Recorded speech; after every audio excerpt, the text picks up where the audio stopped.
Hello, welcome to Lion and Mouse Commentary. We're your hosts, Tori. And Holland. Two best friends as different as a lion and a mouse. Today we're reviewing Nancy Drew, Warnings at Waverly Academy, and we'll be ranking it on an objective scale of 0 to 10 with only 2 points allotted for personal taste. So feel free to agree, disagree, or learn about something new. And as always, be sure to tread lightly because there are spoilers ahead. Cut to the intro.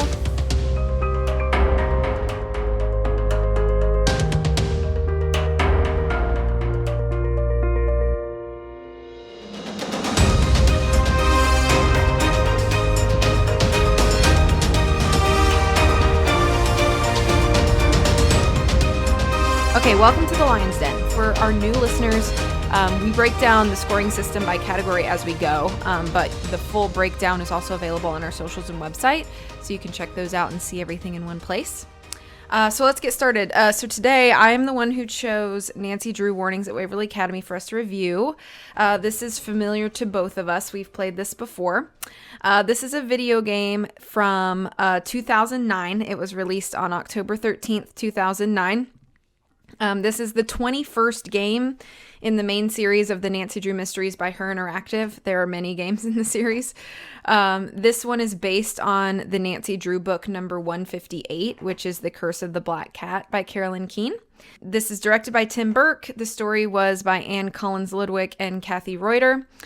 Stars the voices of Lanny Minella, Emily Rommel, Samara Lerman, Casey Brockwell, Adrienne McClan, and Con Doan. And this is a synopsis that I pulled from the Nancy Drew fan wiki. It's, you as Nancy Drew are asked to go undercover as a transfer student named Becca Sawyer at the Waverly Academy for Girls, which is an exclusive boarding school in upstate New York. The valedictorian candidates have been receiving threatening notes signed by someone called the Black Cat. As soon as a girl receives 2 threats, something bad usually happens to her. One girl has a severe allergic reaction and has to be rushed to the hospital. Another's locked inside a pitch black closet all night. The parents of the victims are threatening to sue the school if the perpetrator isn't identified quickly. The headmistress is counting on Nancy to solve the mystery before the threats turn deadly. So, this series is very special and important to me. It's probably one of the fandoms that I know the most information about. But diving into this, I did have to be a lot more analytical. So you'll see how this goes. But Holland, you'll start us off. So for the first category, it's a total possible score of 2 points. It covers the characters, the story, and the world of the video game itself. So out of 2 points, I gave this game 1 out of 2 points. I think the concept is it's pretty good. I think Nancy Drew overall is kind of geared towards girls, and women. So I think that having this kind of mean girls boarding school vibe tends to be one that kind of relates to female players. It kind of reminds me of kind of like the teen novels you would read as like a middle schooler. So kind of that mean girls vibe with threats against these valedictorian competitors. The fact that you have very distinct characters. So each of the characters that you interact with has a very distinct personality. They have likes and dislikes and interests. And I think that it's really good that they develop that as part of the world building. However, I do think it's a little frustrating in the plot that you have to engage in this really excessive dialogue to really figure out, who are these people? Why are they significant to the plot? Who am I supposed to be suspicious of? Because it is a mystery. I think that the fact that Nancy Drew goes through a sort of hazing process where you're doing homework for other characters and things like that, that's pretty consistent in that world building aspect. They try to give it this Edgar Allan Poe theme to it. That's kind of the overarching theme of the plot. Which is really popular, I think, with, middle and high school students. I think every high schooler, when they read Poe for school, I just so identify with Edgar Allan Poe. It's like everybody wants to feel a little edgy when reading Poe. Right. And so I think that it's a pretty good way to capitalize on that concept, is this sort of setting and environment. The part of the plot where you kind of look out the window and there's what looks like this coven of people in that part of the story. I think that's really intriguing and engaging. But I feel like overall, the plot just kind of falls flat. It like has all these really good concepts, and it doesn't really use any of them. It's like it cast a really wide net, and then it didn't engage with any of these possible avenues. It just tried to cover all of them at the same time. So it's like, oh my gosh, there's this like coven of people that are having this secret ceremony. Like, oh, maybe that's the big plot that we're getting involved in. And it's like, no, actually it's not. Like, that really has nothing to do with anything. Oh, well, what about, these mysteries happening with these people getting sick or injured, or, other candidates they're in danger. Like, that's like a life-threatening plot, and then it's just kind of falls flat. Like, it really doesn't engage you later on in the story. I wrote that the kind of the premise of the story is all these valedictorians are competing for a scholarship, a college scholarship, and my note I have written says that the story goes from a scholarship to, oh wait, there's treasure. Like, at the end of the story, it's like, oh my gosh, there was this hidden treasure all along, and it just like makes no sense. Yeah. No sense whatsoever. So I gave it 1 out of 2 because I feel like it's tried really hard, and there are certain plot twists in the story that I think are really interesting and really engaging. The kind of plot twist that there are these two twins posing as one singular person was really interesting to me. I think there should absolutely be commendation for that. But overall, I think it doesn't know what kind of story it wants to be. Mm-hmm. So for that, I gave it half a point. Mm-hmm. Okay. Or half the score, sorry. I gave it 1 point out of 2, so okay. half credit. So, like I mentioned before, this series is very, very important to me. When I first started streaming on Twitch, it was exclusively Nancy Drew. I also co-host a Nancy Drew podcast, and we've had the opportunity to interview people that have been involved in the production of the games. So I know a ton about Nancy Drew, and it was very weird for me to go in very analytically to this and realize and acknowledge a lot of the flaws and faults of the series. Now, this is a game that if you had just asked me casually, like, where does this game sort of like fall in your ranking of all the Nancy Drew games, because there's 33 main titles and a remaster and then some spin-offs, so there's a lot of games to go through, and I'm familiar with all of them, and I would have told you that this game is kind of middle of the road for me. Like, I would say like low top of the list. That's because I think I just sort of looked at it through like nostalgic glasses, perhaps. So that being said, I know that's a large disclaimer, but it's because I'm going to be very critical. I also gave it 1 out of 2 points for characters, world, and story. A lot of my notes are going to kind of piggyback on what you said, Holland. So yes, every character is distinct, and I think that's a positive. But here's the flip side to that. Every distinct character does not necessarily make them likable. And I don't like anybody in this whole game. And there are characters that I like, and in other games that I like, that are not necessarily good people or have likable personalities, but I like them as a character because I feel like they're fleshed out and like, okay, I understand what they want and like how they go about getting it. And in this game, I feel like some of those characters, they're very distinct, but they're almost vague in some ways that get frustrating to me, and they start to sort of bleed into each other. Yeah, I understand they all have a common goal, which is to be valedictorian, but I feel like there could have been some variation in, I guess, their way of going about that instead of just making Nancy do all their homework. Yeah, you know what I mean? I think that overall the characters are all vying for this valedictorian slot, and yet there's only like 2 characters that really seem like the kinds of people that actually would put in the work and have that drive to be valedictorian, whereas the rest of them were like, oh, we need a sports athlete on the valedictorian hall, so here's this person who's an athlete, yeah, or this person who's a musician, like, and they don't feel like the kinds of athlete or musician that like, oh my gosh, that person is a superstar athlete and they're also a valedictorian. Yeah. So I feel like it just gets a little messy when you try to like really dive into these characters and why they want what they want.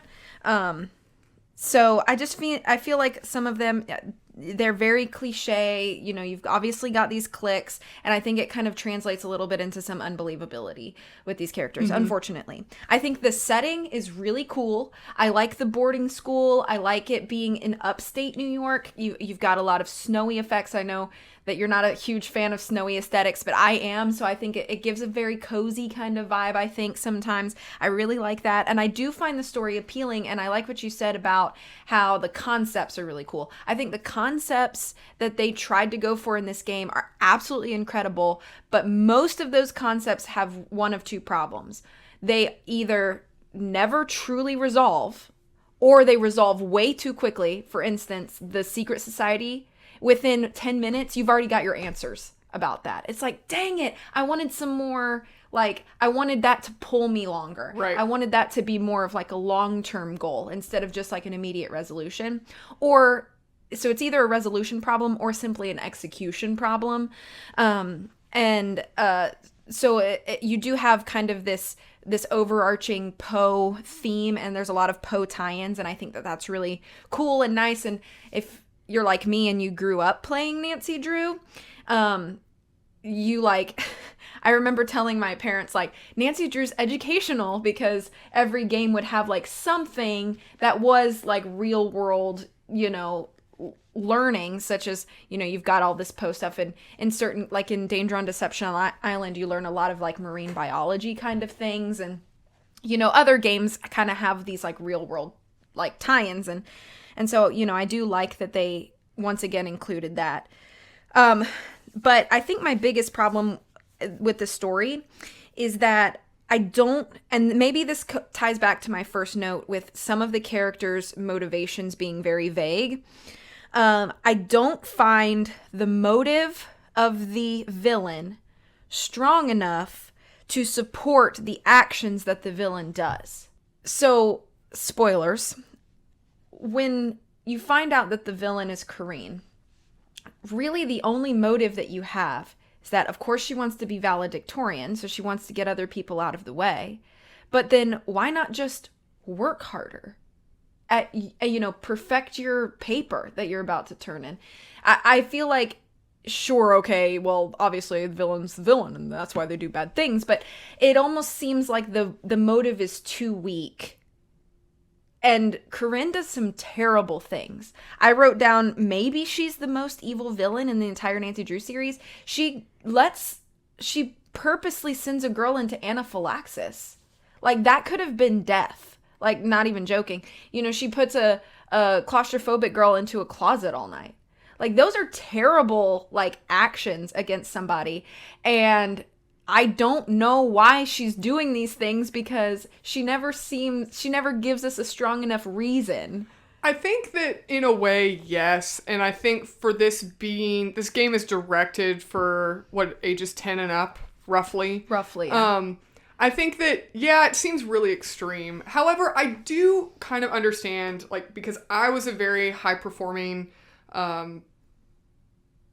I performed very well academically in school, particularly in high school. And I remember getting, being a straight A student, and I still didn't get valedictorian when I graduated because I had maybe 1 A-, or, so things like that in high school where you can perform exceptionally well. You can get straight A's, you can get good grades, you can do extracurriculars, all these things, and yet that still doesn't mean you're going to come out on top. Mm-hmm. So I can kind of see, in a sense, that, well, I can see how if somebody's really desperate, which at the same time I don't really recall. Of course, this is a little disclaimer. I don't particularly pay attention to the dialogue in Nancy Drew because it's just, to me, it seems very long and boring.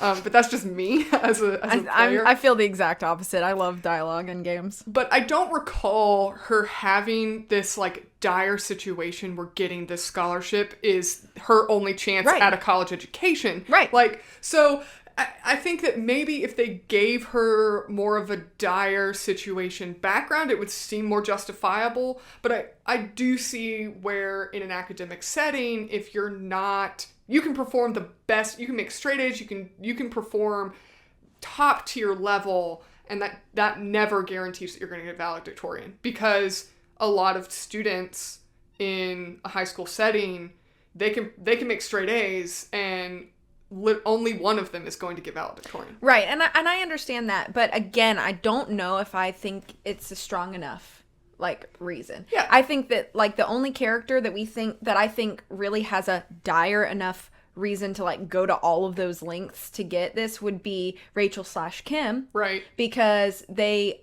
got into the school on a scholarship, because their father couldn't afford it, and there's two of them trying desperately to just be one person enough to get through this, and everybody else, all the other students, we don't hear that much. For Mel, it's yeah, I got in because my mom got in and her mom got in and her mom, obviously she comes from an affluent family, as does apparently Izzy, and so you assume that about everybody else. If you can afford to be here, you probably good for college too. That's very true. You know what I mean? Mm-hmm. If you're already at this, private boarding school, you're good. So again, it's I don't know if I buy it with Corinne. Anyway, so 1 out of 2 points for characters and story for me as well.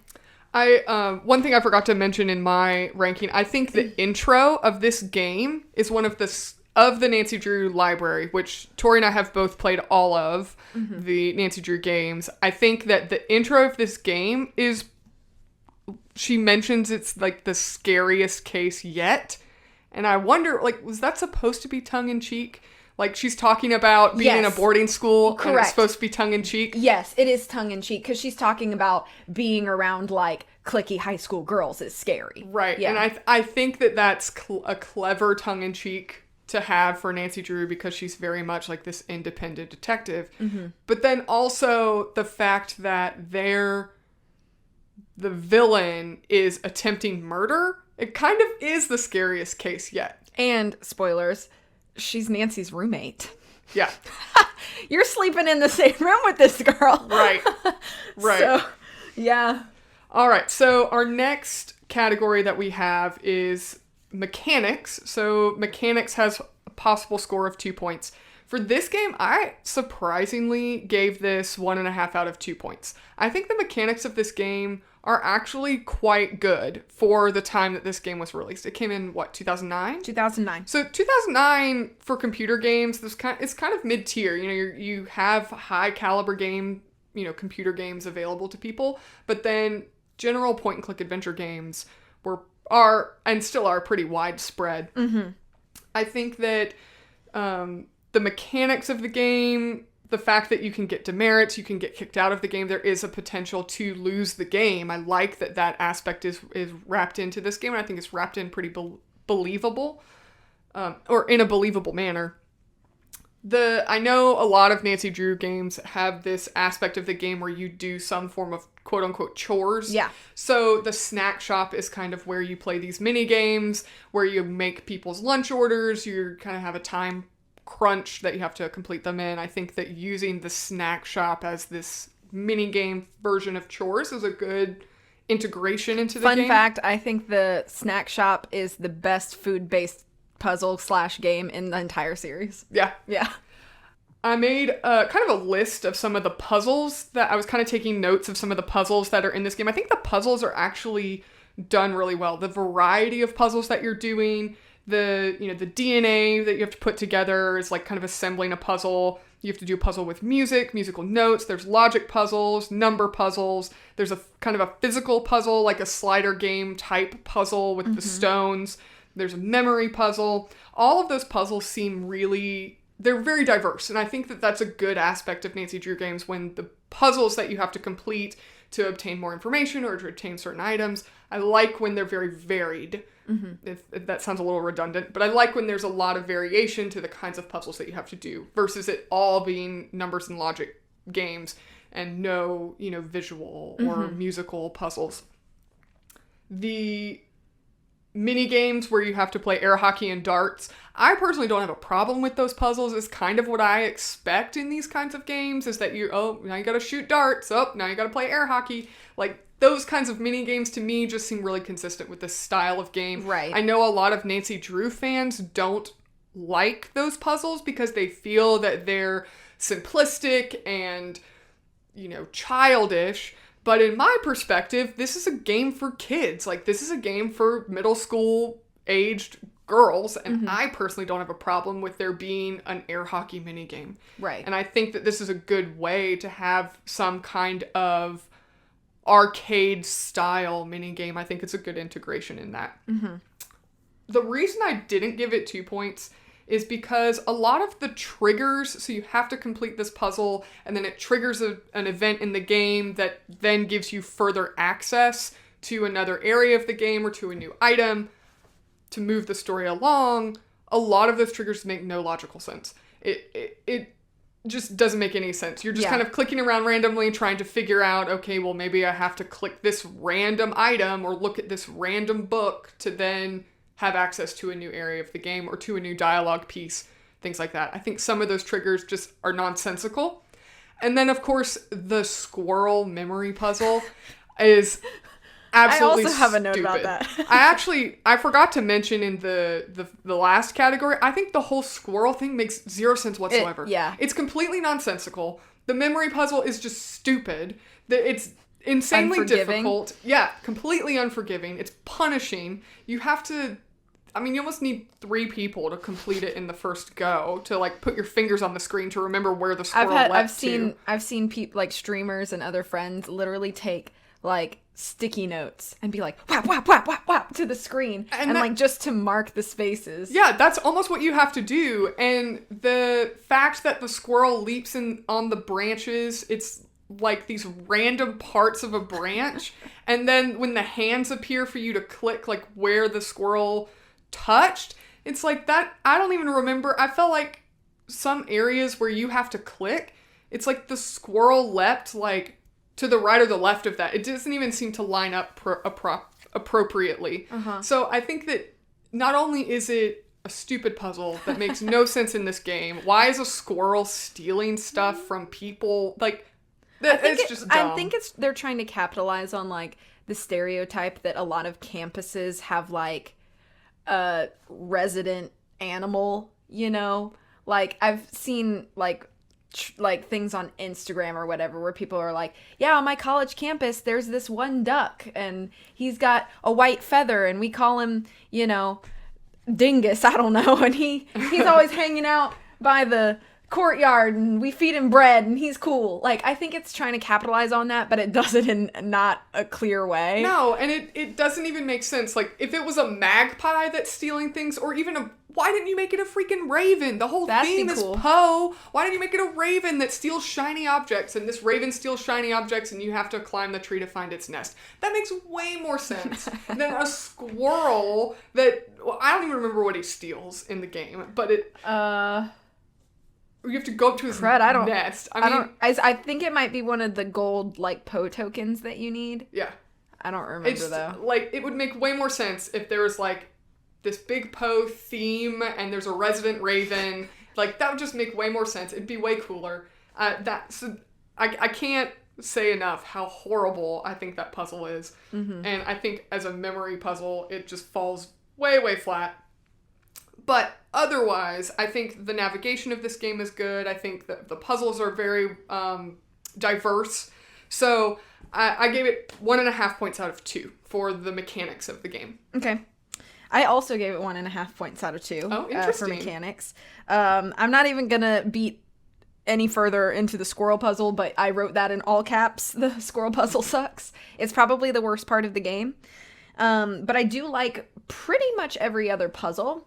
I do think that a lot of these puzzles, so I mentioned this before, where a lot of Nancy Drew games have educational elements to it, but you're usually all themed to the game. I think for this, you have a lot more variation of puzzle topics, but it still fits in the context of the game because this is a school. So yeah, you are going to be learning geography by putting all of the wood states back into the frame. And, you know, you are going to be learning things about like Victorian era dinner parties and like, you know, what silverware goes with what. So like, sure, it may, I think out of the context of this game, you'd be like, none of these puzzles make any sense when you line them up. Like, you're going from this puzzle to this puzzle, but at a school you buy it. And so I think that's good. And I think it does make the variation of the puzzles very refreshing, because you're getting to do lots of different types of puzzles on different topics. So you don't feel like you're only doing Poe puzzles or something of that nature. So I think that's really good. I mentioned before, I think the snack shop is really fun. I like that you can do it more than once a day if you want to for extra credits. But you don't have to. You just have to do it once a day, which I think is nice. The one thing is the games with Leela. You said most Nancy Drew people don't like them, and I'm probably one of those people. And it's not because I dislike the games themselves, but I don't like how much Leela requires you to do them. You're required to do both games at least twice, I think. And so it's like, if I could just be like, you know what, my brain hurts from this puzzle, I just want to go play air hockey with Leela and choose it, that's fine. And you can choose to play more with her, but knowing coming down the pipeline, I'm going to have to do this with her again anyway later to get something from her. It's like, it does take a lot of time away from the mystery. So it's like, well, since I'm required to do this 4 times, I'm not going to do it again with her willingly. So I think it's just the numbers of required times you have to do that makes it feel kind of stale by the end of the game. So I'm one of those people that I think would fall into I'm not a huge fan of playing air hockey or Scram with Leela. I do think the game is very easy to navigate. I do wish that it was a little bit larger, but I understand that there's not much need for us to leave the valedictorian hall in the context of the mystery, because everything we're trying to solve is there in the hall. But I do sort of wish that the valedictorian hall was maybe a little bit bigger and there were some more rooms that we could, explore or something like that. But I think as far as navigation, it's pretty easy. I feel like it's very difficult to get lost in that game, which is good. I also like that this is a game that has unlockables, which was fairly new to the series at this time. I think that unlockables started with game 16 or 17, and this is game 21. But so I like that, you can do Snack Shop 15 times and get an award for that at the end and different things like that. So it opened a new world to players that like to 100% complete things. And while that's not me, I like that the option is there, so that if somebody wants to 100% complete this game and get every award, now there's a way for the game to track you doing that, which I think is cool. And just for our listeners' benefit, by unlockables, you mean that at the end of the game, when you complete the game, you can earn various trophies for different aspects of the game, accomplishments that you obtain during right, the and game. It's usually things like finding an Easter egg, which most games have at least one Easter egg hidden, and they're usually very vague ways to unlock these. You gotta click this with this combination, and it's things that don't really make sense, but this is stuff that people like to spend time doing, or things like doing the snack shop excessively, or reading every book in the library, just like different things like that are not required in any way to beat the game, but they're just kind of available for you. Right. So with that, all of that said, for mechanics, yes, 1.5 points out of 2 for me. All right, so our next category is aesthetics. So out of a total possible score of 2, I gave this game 1 out of 2. I personally think that computer games in the 2000 to 2010 era are not anything to write home about. There are some computer games that are older that has graphics that hold up. I don't expect anything that fantastic from a Nancy Drew game. I think even not the most recent Nancy Drew game, but the one that came out right before it, I don't think it holds a whole lot of weight over the older games. I think that the Nancy Drew game graphics are relatively consistent for the time that they were released. This game, I think that the graphics of the set, the scenery, the props, the items are all great. I think that this game is visually very appealing. The library looks like a library. The dormitory looks like a dormitory. The outside world looks... I mean, it all looks really good and holds up very well. However, I think the characters are probably where it's lacking the most. All of the characters seem kind of cartoony, but unintentionally so. It's not like they're stylized to look cartoony. They're supposed to look realistic, but proportionally, I feel like they're just off. It's like their hands are too large for their wrists, their eyes are too big for their face. Things like that just don't hold up well. And I don't think that was an intentional style choice. I think it's just poor design. I think that the sets are unique. They fit the world. The layout of the school feels like an old, mysterious, antique boarding school that's been around a long period of time. I think that the end game animation is actually pretty good. I think that's the best animation style, animation aspect of the whole game is actually the best for that end game scene. But I don't think it's anything stellar. I think it's just very good quality for a game that came out in 2009. Mm-hmm. So I don't really have anything exceptional to say positively or negatively. I just think it's middle of the road for the time that it was designed. So 1 out of 2 points for me. Okay. I actually gave it 2 out of 2 points. I do agree that the characters are a little wonky, but I didn't think it was enough to take off even a full half point. That was an oxymoron. A half point. A full half point.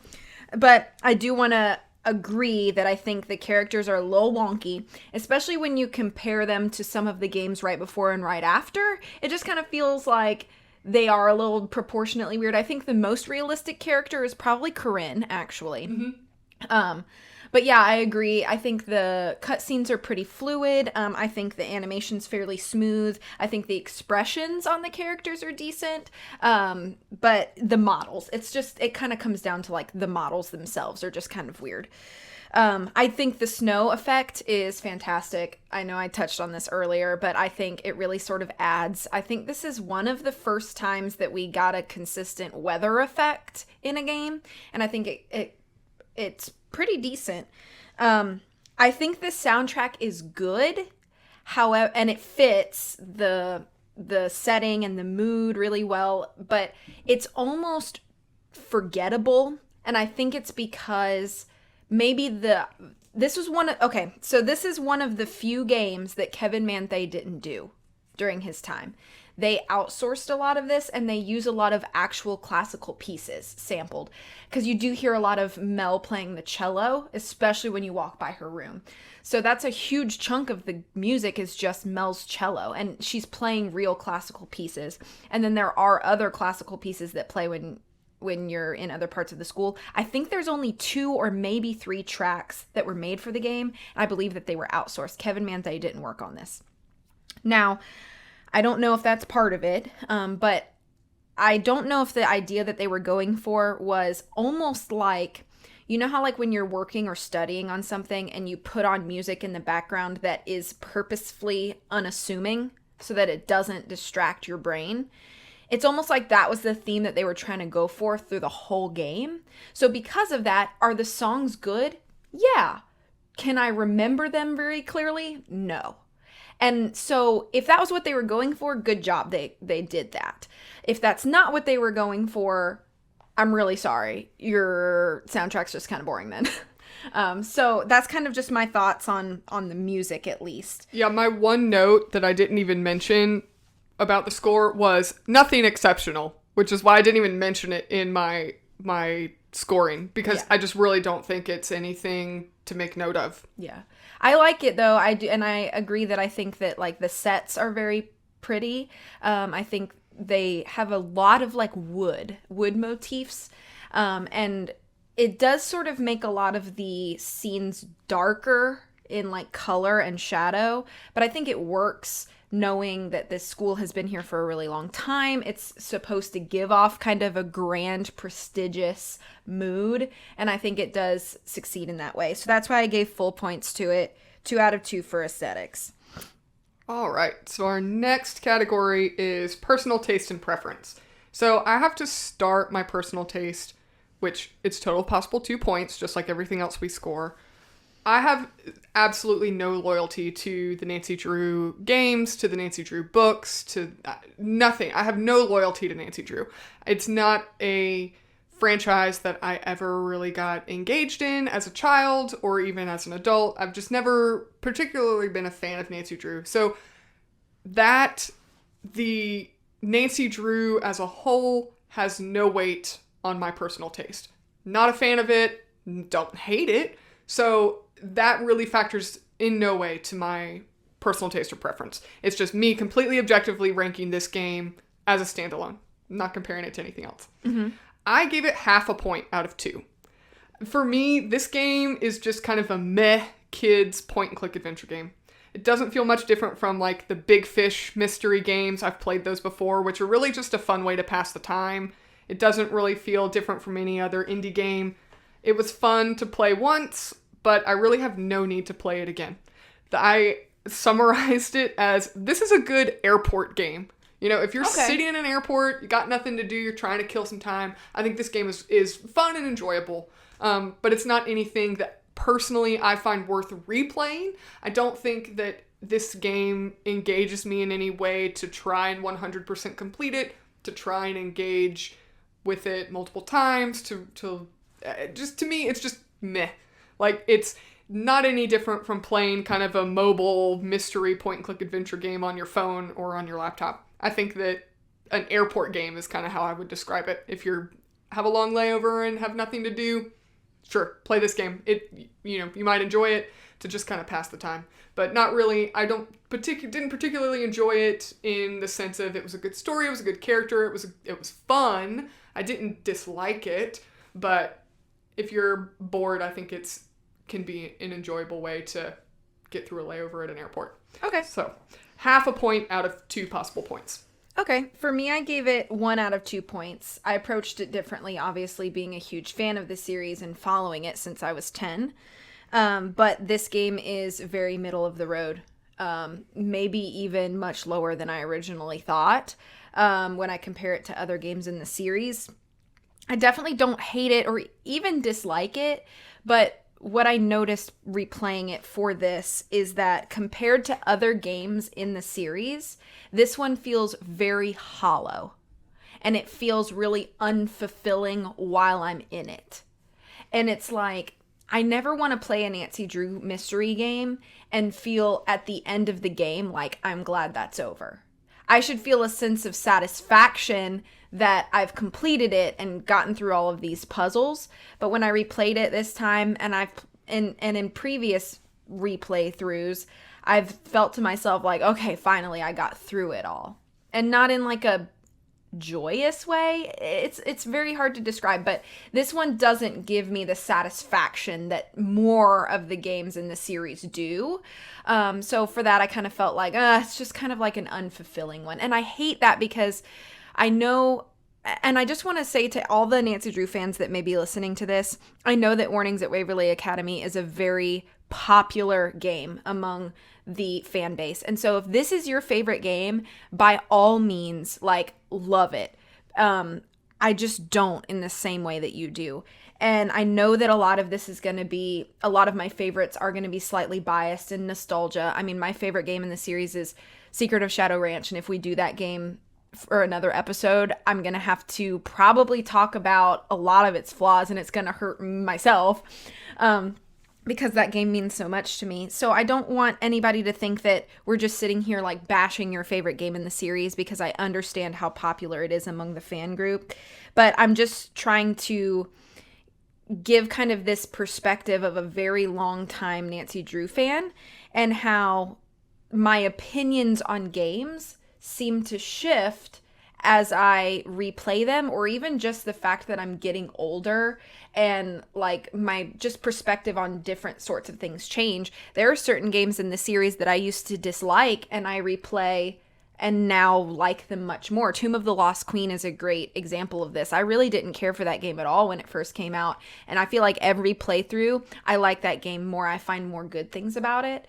Unfortunately, the Waverly Academy is just a game that's the inverse for me, where I used to really like it and now it's just sort of like stagnating for me, I guess is the best way to explain it. So with all of that being said, 1 out of 2 points for personal taste for me. Yeah, and I think that we kind of touched at the beginning that the overarching story of this game has a broad appeal for the intended audience. Mm-hmm. So I think that there are a lot of people in the, Nancy Drew fandom that do that appeal in this game resonates with them very strongly. I think that's totally fine. I think there's valid reasons for that. It's just personally, our personal enjoyment is different. So our last category is creativity. Our total possible points for video games is actually 2 out of 10. I think that video games have the chance to do something very creative. So out of a total possible points for this, I actually gave it 0 out of 2 points. I know, 0 out of 2. So my question I asked myself is, this game tries to be a Poe-inspired mystery.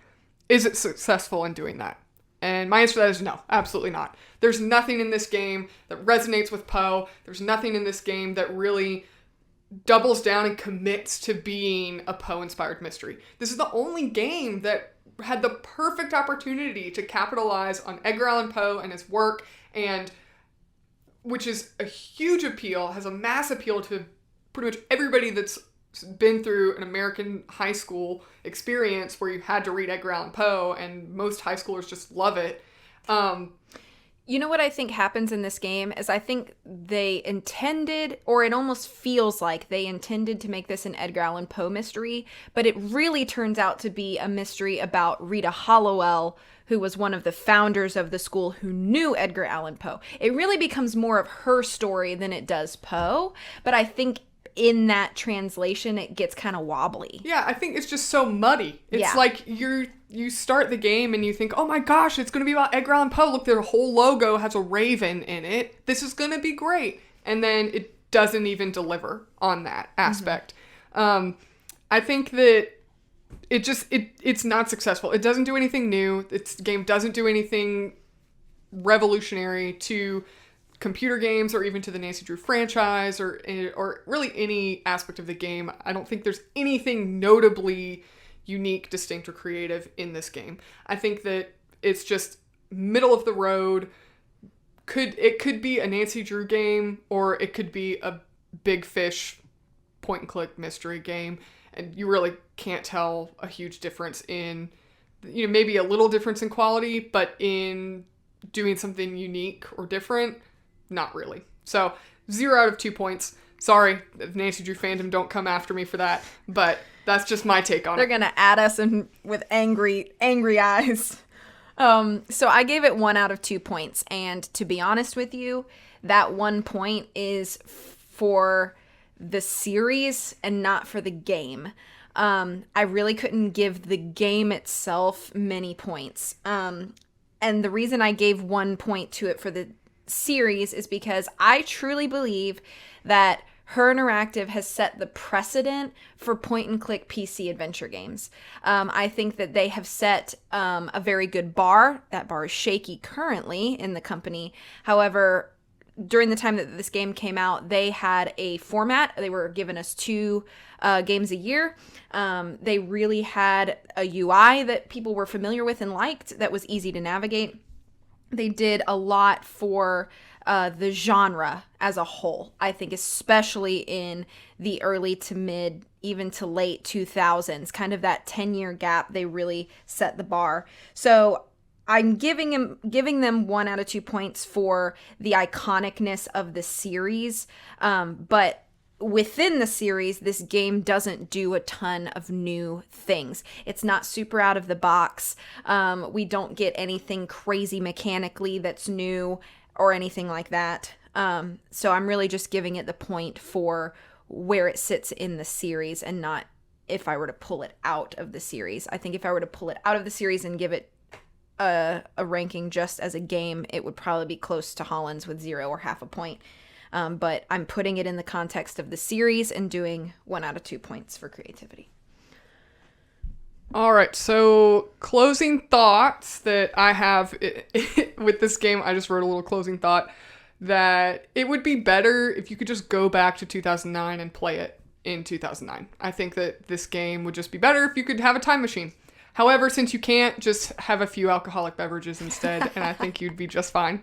That's kind of my closing thought. What about you, Tori? Any? My closing thoughts are, I know that I was very critical to this, but please don't mistake my criticalness as some sort of like detachment from the fandom of Nancy Drew, because I'm still very much involved in that and it still does mean a lot to me. But yeah, I think as we get older and on our perspectives on things shift and we kind of set standards for ourselves and things, those become evident when I am trying to analyze something for what it is and not just for what it means to me. So my overall score, we didn't even talk about that. My overall score for this is 6.5 out of 10, which at this juncture in our podcast is the lowest score that I have given. And I hate to do it, especially if it's something that means so much to me, but I am determined that one day in the future we will do another Nancy Drew game and it will be a much higher score. So 6.5 out of 10 points. What about you, Holland? Yeah, my final score for this is actually 4 out of 10. So I don't think that's necessarily a bad thing. I know that for our previous episode with like our Lemony Snicket podcast, that's already available if you want to take a listen to that as well. I gave it about the same score, and I disliked that more than I disliked this game, but I think my standards were just different. So 4 out of 10, again, it's a good airport game. If you want to have a few drinks before you play it while you're sitting in the airport playing this game, you'll enjoy it a little more. So, but again, I know there's a huge fandom around this game, a huge fandom around the Nancy Drew games, and I think that they should be allowed to enjoy it and score it a 10 out of 10 if they want to. So if you want to score this for yourself with our scoring system, you can go to our website and download one of our scoring sheets for yourself, print it out, get some friends together, play the game, maybe have a few cocktails while you're doing it if you're of legal age in whatever country you're in. Legal age. And just enjoy it, score it together, and see where your score lines up. Prove us wrong. Okay, are you ready for lightning round? Yes, I am ready for lightning round. Okay, so favorite character? Probably the squirrel. I'm just kidding. You told me you hated him. I do hate the squirrel. No, I think probably the twins. I think they're the most interesting characters. Yeah. So I would say for the twins as well. Least favorite character? It probably would be either Izzy or Lena. Just because Leela? Yeah. I don't know why I called her. I can't remember the names of Nancy Drew characters to save my life. It's okay. But yeah, probably those two. I just think both of them are extremely boring. They're like stereotype characters, but they're just not even strong enough to be a stereotype. Yeah, I would have to say Izzy as well for a lot of the same reasons. I just think she's so stereotypical, and we don't get any good moments to kind of like see through the chinks in her armor, if you will. So she does end up kind of flat. Okay, favorite puzzle. I think honestly, this is going to sound super corny and nerdy, but I think the US map puzzle is fun. Probably my favorite puzzle. It's kind of a puzzle, and it's geography. I know it's geography and it's US geography.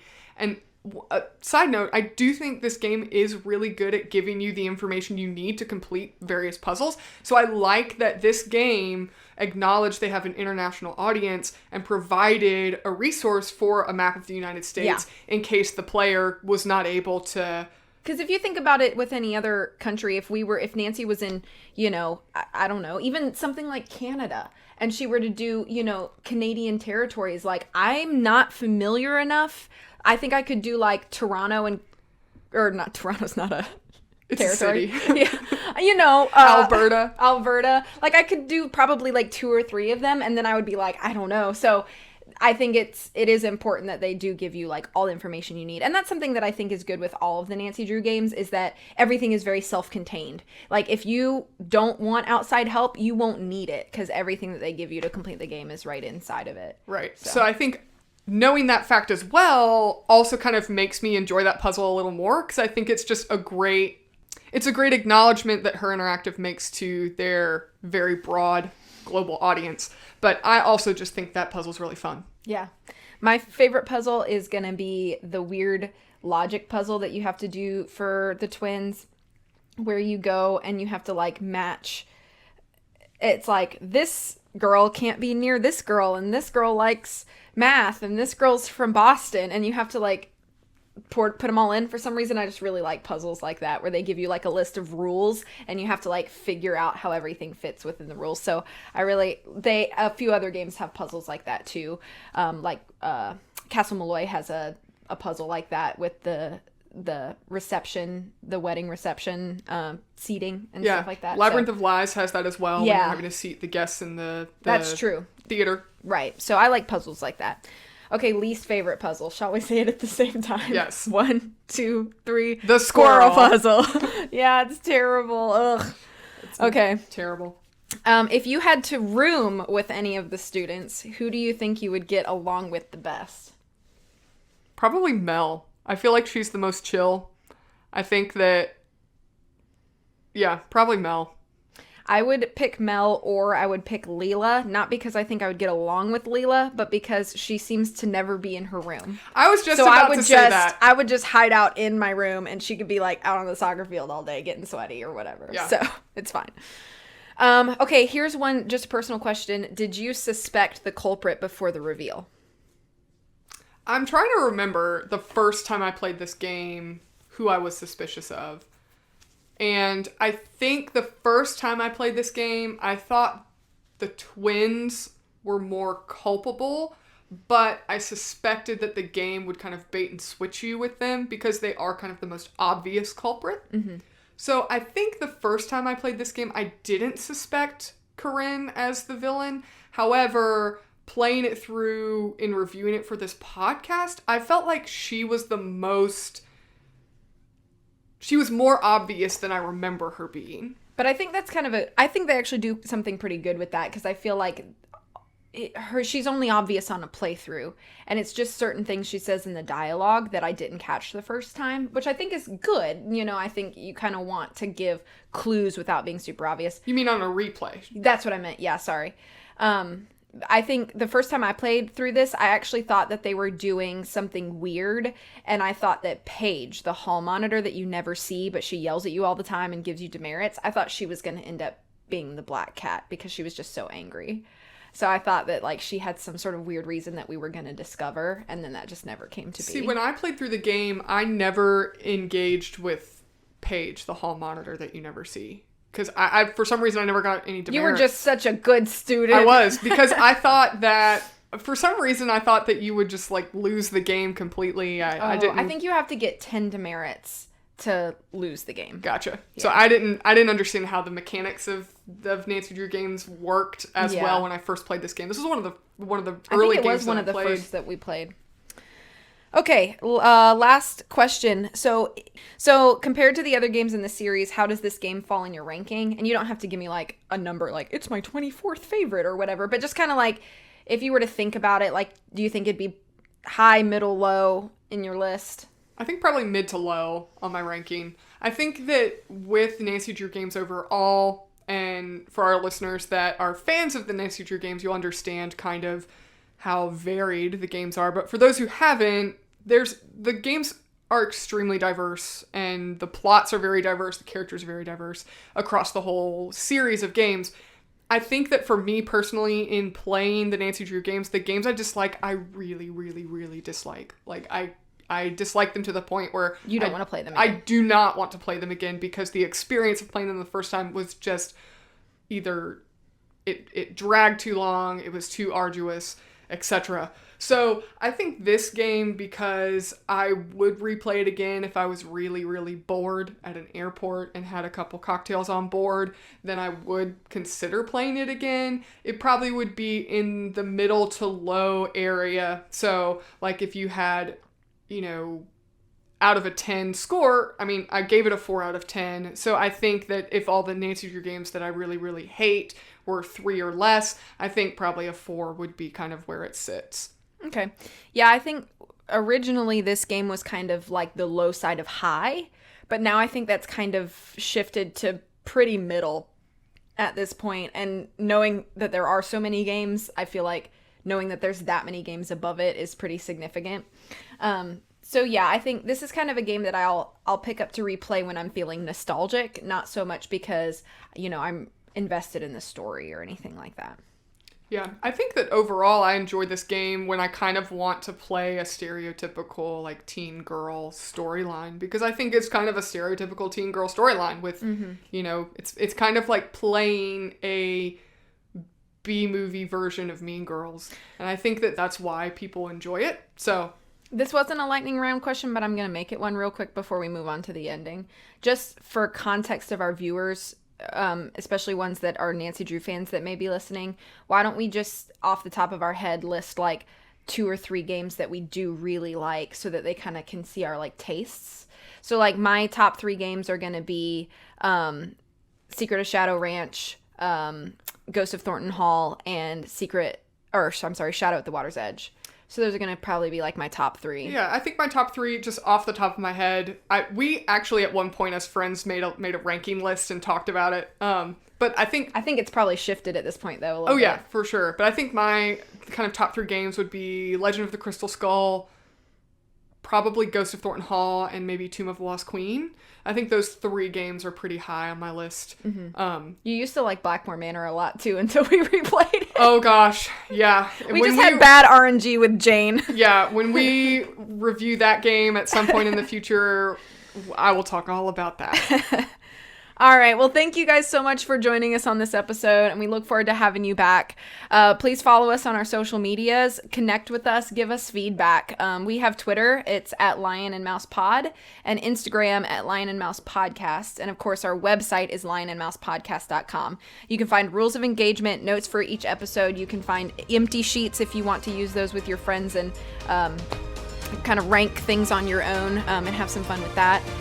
We also have a suggestion box on our website, so if there's something that you're itching for us to review, you want us to talk about that, even if it's something that might be kind of strange or niche, like please throw it in there. We will definitely consider everything that we get. Until next time, please take care of yourself. We'll see you again soon. Bye.